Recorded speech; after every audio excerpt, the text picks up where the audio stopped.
ನಮಸ್ತೆ ಕುಟುಂಬದವರೇ, HY ಕುಟುಂಬಕ್ಕೆ ನಿಮಗೆ ಸ್ವಾಗತ. ನೀವಿನ್ನೂ ಸಬ್ಸ್ಕ್ರೈಬ್ ಆಗಿಲ್ವಾ? ಹೋಗಿ ಸಬ್ಸ್ಕ್ರೈಬ್ ಆಗಿ ಬೆಲ್ಲೈಕನ್ ಮೇಲೆ ಕ್ಲಿಕ್ ಮಾಡಿ. ನಾವು ಮಾಡಿದ ಎಲ್ಲ ವಿಡಿಯೋಗಳು ನಿಮಗೆ ಮೊದಲು ಬಂದು ತಲುಪುತ್ತವೆ. ಇವತ್ತಿನ ರೆಸಿಪಿ ಮೂಲಂಗಿ ತಂಬಳೆ ಹೇಗೆ ಮಾಡೋದು ಅಂತ ನೋಡೋಣವಾ? 4 ರಿಂದ 5 ಮೂಲಂಗಿ, 1 ಚಮಚ ಜೀರಿಗೆ, ಹುರುಗಡ್ಲೆ 1 ಚಮಚ, ಕೊತ್ತಂಬರಿ ಕಾಳು 1 ಚಮಚ, ನಿಂಬೆ ಗಾತ್ರೆಯ ಹುಣಸೆಹಣ್ಣು ಹಾಗೂ 10 ರಿಂದ 15 ಒಣಮೆಣಸು. ಒಗ್ಗರಣೆಗೆ ಬೇಕಾದ ಸಾಮಗ್ರಿಗಳು: 1 ಸ್ಪೂನ್ ಸಾಸಿವೆ, 1 ರಿಂದ 2 ಈರುಳ್ಳಿ, 2 ಎಸಳು ಕರಿಬೇವು ಸೊಪ್ಪು, 2 ಸ್ಪೂನ್ ಎಣ್ಣೆ, ರುಚಿಗೆ ತಕ್ಕಷ್ಟು ಉಪ್ಪು.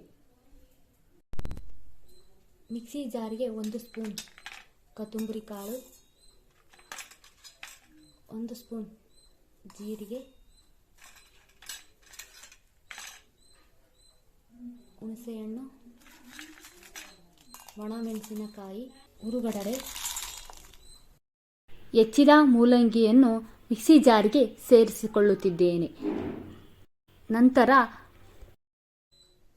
5 ರಿಂದ 4 ಎಸಳು ಬೆಳ್ಳುಳ್ಳಿ ಇದನ್ನು ಹಾಕಿ ರುಬ್ಬೋಣ ಬನ್ನಿ.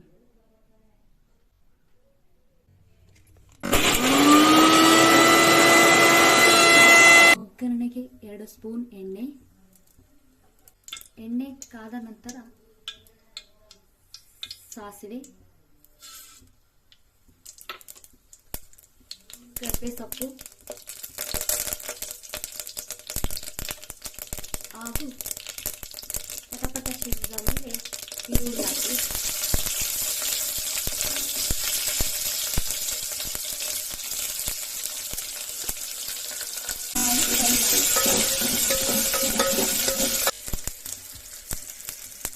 ಫ್ರೈ ಆದ ನಂತರ ಗ್ಯಾಸನ್ನು ಆಫ್ ಮಾಡಿ ಸ್ವಲ್ಪ ಒಗ್ಗರಣೆ ಆರೋವರೆಗೂ ಬಿಡಿ. ಜಾರಿನಲ್ಲಿ ರುಬ್ಬಿದ ಮಸಾಲೆಯನ್ನು ಹಾಕಿರಿ.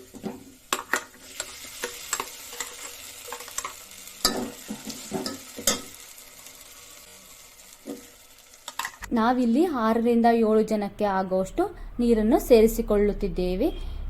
ನೀವು ನಿಮಗೆ ಎಷ್ಟು ಬೇಕೋ ಅಷ್ಟು ನೀರನ್ನು ಸೇರಿಸಿಕೊಳ್ಳಿ.